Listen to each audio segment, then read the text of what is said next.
Il y a longtemps qu'on n'avait pas vu ça. Les monteurs vont s'occuper des lignes qui vont raccorder le plus de gens rapidement. Au pire de l'orage, près de 7000 résidents étaient privés de courant dans la journée de mercredi. Une quarantaine de poteaux électriques sont également tombés, surtout dans les MRC d'Abitibi et d'Abitibi-Ouest.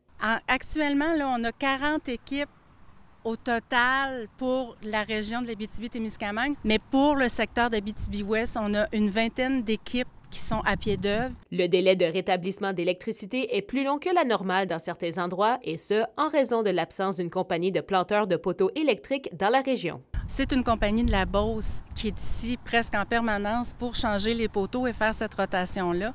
Fait que c'est sûr qu'on prend du retard. Il faut aussi savoir que à chaque fois des causes climatiques qui vont abîmer nos poteaux, bien, la séquence des poteaux qui était à changer en remplacement, bien, c'est retardé à chaque fois.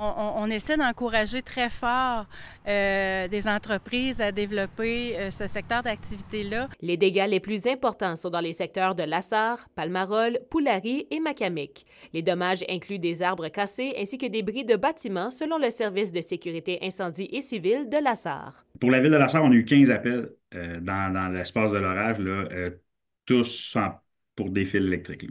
On a eu un appel aussi pour l'infrastructure du chapiteau pour le rodéo qui va avoir lieu en fin de semaine, qui a levé et qui finalement a déchiré, donc qui devra être remplacé pour l'événement.